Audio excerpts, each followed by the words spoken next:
नमस्कार दोस्तों, स्वागत है आपका अपने YouTube चैनल पीपीएस स्टडीज़ में। दोस्तों, आज की वीडियो में हम हिस्ट्री का एक बहुत ही महत्वपूर्ण टॉपिक कवर करने वाले हैं। टॉपिक का नाम है आधुनिक भारत का इतिहास। इस टॉपिक से हम मोस्ट 51 क्वेश्चंस को कवर करेंगे। अगर आप किसी भी गवर्नमेंट एग्जाम की तैयारी कर रहे हैं तो इस टॉपिक से आपको 2 से 4 क्वेश्चन देखने को मिल ही जाएंगे। चलिए तो शुरू करते हैं पहले क्वेश्चन से। पहला क्वेश्चन है हमारा, भारत आने वाली पहली यूरोपीय कंपनी कौन सी थी? तो सही आंसर हो जाएगा इसका पुर्तगाली। भारत आने वाली पहली यूरोपीय कंपनी थी पुर्तगाली। आगे देखते हैं, भारत आने वाली पहली यूरोपीय कंपनी पुर्तगाल थी और सबसे पहले भारत आने वाली एवं सबसे अंत में जाने वाली यूरोपीय कंपनी भी पुर्तगाली थी। ये कब आई थी? 1498 में आई थी और 1961 में भारत से गई थी। और भारत आने वाला प्रथम यूरोपियन कौन था? तो ये था वास्को डिगामा। और यूरोपीय कंपनियों के भारत में आने का कारण क्या था? तो ये था मसालों का व्यापार। मसालों के व्यापार के लिए ये कंपनी भारत में आई थी।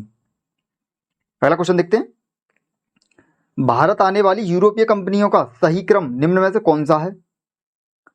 तो सही क्रम की बात की तो ऑप्शन नंबर ए इसका सही आंसर हो जाएगा। यानी सबसे पहले पुर्तगाली आए थे, उसके बाद डच, उसके बाद अंग्रेज, उसके बाद डेनिश और उसके बाद फ्रांसीसी। आप देखते हैं कौन सी कंपनी किस सन में आई थी। तो सबसे पहले पुर्तगाली आई थी, तो ये 1498 में। डच आए थे 1605 में, अंग्रेज 1608 में, डेनिश 1620 में और फ्रांसीसी 1668 में। अगला क्वेश्चन देखते हैं। अगला क्वेश्चन है हमारा, भारत आने वाली यूरोपीय कंपनियों की स्थापना का सही क्रम निम्न में से कौन सा है? तो स्थापना की बात किया है तो सबसे पहले पुर्तगाल की स्थापना हुई थी, फिर अंग्रेज, फिर डच, फिर डेनिश, फिर फ्रांसीसी। यानी ऑप्शन नंबर 20 का सही आंसर हो जाएगा। यहां देखें कि आने का आगमन का क्रम है पुर्तगाली, डच, अंग्रेज, डेनिश, फ्रांसीसी। और स्थापना का क्रम है पुर्तगाली, British, Dutch, Danish, east India company और फ्रांसीसी। ये जो है हमारा स्थापना क्रम है और ये वाला आगमन का क्रम है। नेक्स्ट हमारा, वास्को डिगामा एक पुर्तगाली अन्वेषक था। इसने भारत के समुद्री मार्ग की खोज कब की थी? तो ये की थी 1498 में। 1498 में जो है वास्को डिगामा ने भारत के समुद्री मार्ग की खोज की थी। अगला क्वेश्चन है, वास्को डिगामा का कालीकट में किस शासक ने स्वागत किया था? तो सही आंसर है इसका जमोरिन। उस समय जो भारत का शासक था जमोरिन। नेक्स्ट हमारा, वास्को डिगामा को भारत पहुंचने में किस भारतीय व्यापारी ने मदद की थी? तो सही आंसर है इसका कानजी मालम। कानजी मालम ने जो है ये भारतीय व्यापारी थे, इन्होंने ये वास्को डिगामा को भारत पहुंचने में सहायता की थी। अगला क्वेश्चन है, अमेरिका को किसने खोजा? तो अमेरिका की खोज की बात की तो ये की थी कोलंबस ने। Option number C. Extra point देखते हैं, अमेरिका की खोज की थी कोलंबस ने और ये कहाँ का था? स्पेन का। और ये कब की थी? 1492 में। ऐसी भारत के लिए समुद्री मार्ग की खोज की थी वास्को डिगामा ने। ये कहाँ था? पुर्तगाली था और 1498 में की थी। ऑस्ट्रेलिया की खोज की थी जेम्स कुक, जो कहाँ के थे? ब्रिटेन का, 1770 में की थी। न्यूजीलैंड की खोज की थी तस्मान ने, ये कहाँ का था? हॉलैंड का। कब की थी? 1642 में। और ब्राजील की खोज की थी केब्राल ने, ये कहाँ का था? पुर्तगाल था और ये की थी 1500 ईस्वी में। अगला क्वेश्चन देखते हैं, पुर्तगाल कंपनी ने भारत में अपना पहला कारखाना कहां पर स्थापित किया था? तो ये किया था कोचीन में। ऑप्शन नंबर सी। नेक्स्ट हमारा, यूरोपीय कंपनी द्वारा भारत में स्थापित व्यापारिक केंद्र। अब व्यापारिक केंद्रों की बात की है तो पुर्तगालियों ने पहला व्यापारिक केंद्र खोला था कोचीन में, यानी केरल में, 1503 में। डचों ने खेला था मसूलीपट्टनम में, आंध्र प्रदेश के मसूलीपट्टनम में, 1605 में।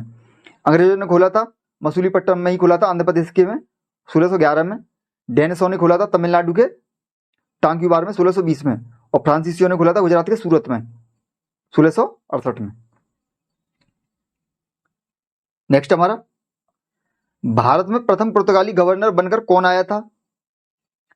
तो सही आंसर है इसका Francisco de Almeida. Francisco de Almeida जो है भारत में प्रथम पुर्तगाली गवर्नर बनकर आया था। अगला क्वेश्चन देखते हैं, बंगाल में द्वैध शासन की नींव किसने रखी थी? तो इसका सही आंसर हो जाएगा रॉबर्ट क्लाइव ने। Option number C. अगला क्वेश्चन है, भारत में ब्रिटिश साम्राज्य यानी अंग्रेजी शासन का संस्थापक किसे माना जाता है? तो सही आंसर है रॉबर्ट क्लाइव। रॉबर्ट क्लाइव को ही जो है ब्रिटिश साम्राज्य का शासक संस्थापक माना जाता है। नेक्स्ट हमारा, ब्रिटिश काल में स्वर्ग से उत्पन्न सेनानायक किसे कहा जाता था? तो सही आंसर है रॉबर्ट क्लाइव। रॉबर्ट क्लाइव को ही जो है स्वर्ग से उत्पन्न सेनानायक कहा जाता था। नेक्स्ट हमारा, किस संधि के अंतर्गत ईस्ट इंडिया कंपनी को बंगाल, बिहार एवं उड़ीसा की दीवानी मिली थी? तो सही आंसर है इसका इलाहाबाद की प्रथम संधि के अंतर्गत। और ये कब हुई थी इलाहाबाद की प्रथम संधि? 1765 ईस्वी में। नेक्स्ट है, बंगाल से द्वैध शासन को किसने समाप्त किया था? तो सही आंसर हो जाएगा वॉरेन हेस्टिंग ने। वॉरेन हेस्टिंग ने जो है द्वैध शासन को समाप्त किया था। अगला क्वेश्चन है, अकबर के दरबार में जाने वाले पहले अंग्रेज इनमें से कौन था? तो सही आंसर हो जाएगा रॉल्फ फिच। रॉल्फ फिच जो थे अकबर के दरबार में जाने वाले पहले अंग्रेज थे।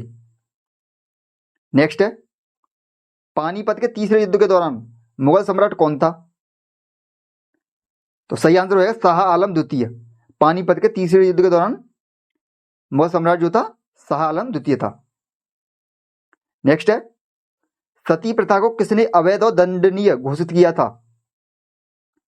तो सही आंसर हो जाएगा लॉर्ड विलियम बेंटिंग ने। Option number A. नेक्स्ट है, भारत के पहले गवर्नर जनरल कौन थे? तो सही आंसर हो जाएगा लॉर्ड विलियम बेंटिंग। ये जो थे भारत के पहले गवर्नर थे। एक्स्ट्रा पॉइंट देखें तो बंगाल के पहले गवर्नर थे रॉबर्ट क्लाइव, और बंगाल के पहले गवर्नर जनरल थे वॉरेन हेस्टिंग। और भारत के पहले गवर्नर जनरल की बात की तो ये थे विलियम बेंटिंग। और भारत पहले वायसराय कौन थे? ये थे लॉर्ड कैनिंग। और प्रथम भारतीय गवर्नर जनरल कौन थे? ये थे चक्रवर्ती राजगोपालाचारी। तो ये भी पॉइंट आपको याद रखने हैं। अगला क्वेश्चन हमारा, खानवा का युद्ध किस किस के बीच हुआ था? तो सही आंसर हो जाएगा बाबर और राणा सांगा के बीच, यानी ऑप्शन नंबर इसका सही आंसर हो जाएगा। अगला क्वेश्चन है, रैयतवाड़ी बंदोबस्त को कब लागू किया गया था? तो 1820 में, सन 1820 में जो है रैयतवाड़ी बंदोबस्त को लागू किया गया था। अगला क्वेश्चन है, रैयतवाड़ी व्यवस्था किसने लागू की थी? तो सही आंसर है इसका थॉमस मुनरो। थॉमस मुनरो ने ही जो है रैयतवाड़ी व्यवस्था को लागू किया था। नेक्स्ट हमारा, रैयतवाड़ी प्रणाली सर्वप्रथम कहां लागू की गई थी? तो ये लागू की गई थी मद्रास प्रेसिडेंसी में। Option number D. अब थोड़ा रैयतवाड़ी प्रणाली के बारे में जानते हैं। तो रैयतवाड़ी प्रणाली व्यवस्था भूमि कर से संबंधित थी। इसको 1820 में मद्रास के तात्कालिक गवर्नर टॉमस मुनरो के द्वारा लागू किया गया था। रैयतवाड़ी प्रणाली सर्वप्रथम मद्रास प्रेसिडेंसी में वारामहल जिले में लागू की गई थी। इस व्यवस्था में भू राजस्व का निर्धारण उपज के आधार पर नहीं बल्कि क्षेत्रफल के आधार पर किया गया था। यह भारत के 51% भाग में लागू की गई थी। इसके अंतर्गत किसानों से सीधे 33% भू राजस्व वसूला जाता था। इस प्रणाली में किसानों को भूमि का मालिकाना हक प्रदान किया गया। इस व्यवस्था में किसान वर्ग की स्थिति मजबूत हुई थी। अगला क्वेश्चन देखते हैं, कलकत्ता यानी कोलकाता नगर की नींव किसने रखी थी? तो सही आंसर इसका जॉब चारनाक ने। जॉब चारनाक ने जो है कोलकाता नगर की नींव रखी थी। अगला क्वेश्चन है, कौन विदेशी आक्रमणकारी भारत से कोहिनूर हीरा तथा मयूर सिंहासन उठा ले गया था? तो सही आंसर है इसका Nadir Shah. Option number A. Next है, वर्ष 1739 ईस्वी में करनाल का युद्ध नादिर शाह तथा निम्न में से किसके मध्य लड़ा गया था? तो सही आंसर हो जाएगा मोहम्मद शाह। 1739 में करनाल का युद्ध जो है नादिर शाह और मोहम्मद शाह के बीच लड़ा गया था। अगला क्वेश्चन है, अंग्रेजों एवं फ्रांसीसियों के बीच निर्णायक वॉन-डी-वॉस का युद्ध कब लड़ा गया था? तो ये लड़ा गया था 1760 ईस्वी में। Option number A. अगला क्वेश्चन है, 1760 में प्रसिद्ध वॉन-डी-वॉस की लड़ाई अंग्रेजों ने किसके विरुद्ध लड़ी थी? तो ये लड़ी थी फ्रांसीसियों के विरुद्ध। Option number A. अगला क्वेश्चन है, वर्ष 1932 में इंडियन मिलिट्री एकेडमी की स्थापना लॉर्ड विलिंगडन के कार्यकाल के दौरान कहां की गई थी? तो ये की गई थी देहरादून में, ऑप्शन नंबर डी। अगला क्वेश्चन है, पंजाब का प्रसिद्ध कूका आंदोलन किस वायसराय के काल में हुआ था? तो सही आंसर है इसका लॉर्ड नॉर्थब्रुक के काल में, ऑप्शन नंबर सी। निम्न में से किसने कूका आंदोलन शुरू किया था?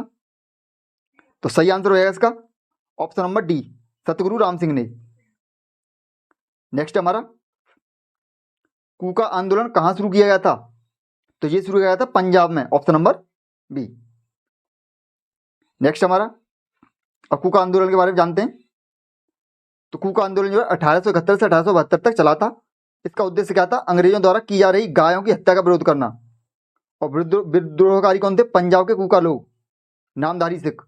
नेतृत्व तो किसने किया था? बालक सिंह तथा उसके अनुयायी गुरु राम सिंह ने किया था। परिणाम क्या हुआ था इसका? तैयारी के अभाव में इसे दबा दिया गया। इस आंदोलन के दौरान भारत को वायसराय लॉर्ड नॉर्थब्रुक था। कूका आंदोलन नाम क्यों पड़ा? तो सिखों के नामधारी संप्रदाय के लोगों को कूका कहा जाता था। यह आंदोलन इसी संप्रदाय के सिखों द्वारा शुरू किया गया था, इसलिए इससे कूका आंदोलन का नाम दिया गया। कूका विद्रोह के दौरान 66 नामधारी सिख शहीद हो गए थे। आंदोलन शुरू होने का कारण क्या था? तो पंजाब में जगह जगह गौवध के लिए बूचड़ खाने खोले। तब नामधारी सिखों ने इसका बड़ा विरोध किया। वह 100 नामधारी सिखों ने 15 जून 1871 को अमृतसर व 15 जुलाई 1871 को रायकोट बूचड़खाने पर धावा बोलकर गाय को मुक्त करवा दिया। इस बगावत के अपराध में 5 अगस्त 1871 को 3 नामधारी सिखों को रायकोट एवं 15 दिसंबर 1871 को 4 नामधारी सिखों को अमृतसर व 26 नवंबर 1871 को 2 नामधारी सिखों को लुधियाना में बट के वृक्ष से बांधकर सरेआम फांसी की सजा दी गई थी। इतना ही नहीं, 17 जनवरी 1972 को मालेरकोटला शहर में 66 नामधारी सिखों को तोपों से उड़ा दिया गया था। तो ये था कूका आंदोलन। अगला क्वेश्चन देखते हैं, शिवाजी और जयसिंह प्रथम के बीच पुरंदर की संधि कब हुई थी? तो ये हुई थी 1665 ईस्वी में, ऑप्शन नंबर डी। नेक्स्ट है, सालवाई की संधि के परिणाम स्वरूप निम्न में से किस युद्ध का अंत हुआ था? तो सही आंसर है इसका प्रथम आंग्ल मराठा युद्ध। सालवाई की संधि के परिणाम स्वरूप भी प्रथम आंग्ल मराठा युद्ध का समापन हुआ था। नेक्स्ट हमारा, किस पेशवा शासक ने ब्रिटिश ईस्ट इंडिया कंपनी के साथ बेसिन की संधि पर हस्ताक्षर किए थे? तो ये किए थे बाजीराव द्वितीय ने, ऑप्शन नंबर डी। नेक्स्ट है, द्वितीय आंग्ल मराठा युद्ध किस संधि के साथ समाप्त हुआ? तो सही आंसर है बेसिन की संधि। ये युद्ध जो है बेसिन की संधि के परिणाम स्वरूप जो है समाप्त हुआ था। अगला क्वेश्चन है, 1857 की क्रांति की शुरुआत कब हुई थी?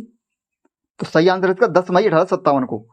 10 मई 1857 को जो है 1857 की क्रांति की शुरुआत हुई थी। नेक्स्ट हमारा, 1857 का विद्रोह कहां से शुरू हुआ था? तो ये हुआ था मेरठ से, ऑप्शन नंबर बी। मेरठ से जो है 1857 का विद्रोह शुरू हुआ था। अगला क्वेश्चन है, 1857 का विद्रोह 10 मई 1857 को मेरठ से शुरू हुआ और समाप्त कहां पर हुआ था? तो समाप्त होने की बात की है तो ये हुआ था ग्वालियर में। मेरठ में शुरू हुआ था और ग्वालियर में समाप्त हुआ था। नेक्स्ट है, 1857 नामक पुस्तक के लेखक कौन है? तो सही आंसर हो जाएगा इसका S N. Sen, option number B.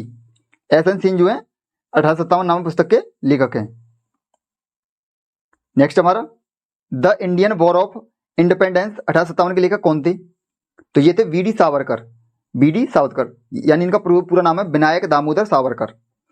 ये जो थे the Indian war of independence 1857 के लेखक थे।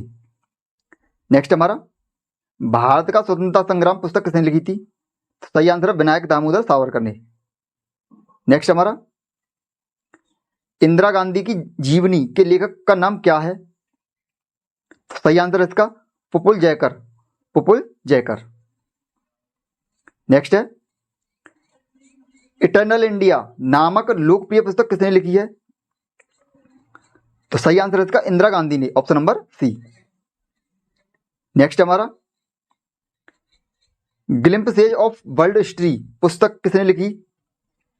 तो ये लिखी थी जवाहरलाल नेहरू ने, ऑप्शन नंबर बी।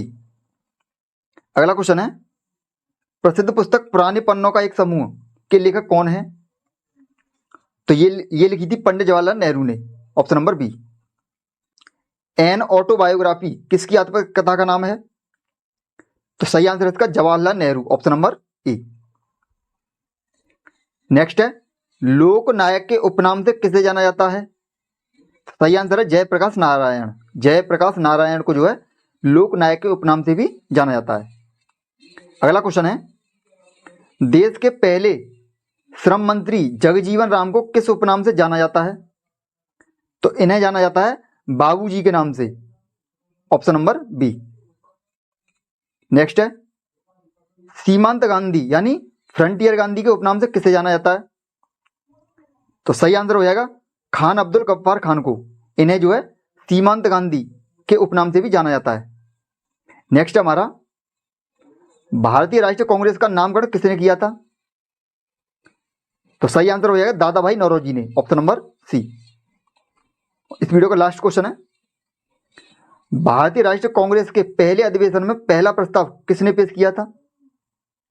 तो सही आंसर हो जाएगा इसका ऑप्शन नंबर बी, जी सुब्रमण्यम अय्यर ने। जी सुब्रमण्यम अय्यर ने जो है पहले अधिवेशन में पहला प्रस्ताव पेश किया था। तो दोस्तों ये कुछ आधुनिक भारत के इतिहास के महत्वपूर्ण क्वेश्चन थे जिन्हें हमने इस वीडियो में कवर किया है। अगर आपको हमारा वीडियो पसंद आया तो वीडियो को लाइक करें, शेयर करें और चैनल को सब्सक्राइब करें। धन्यवाद।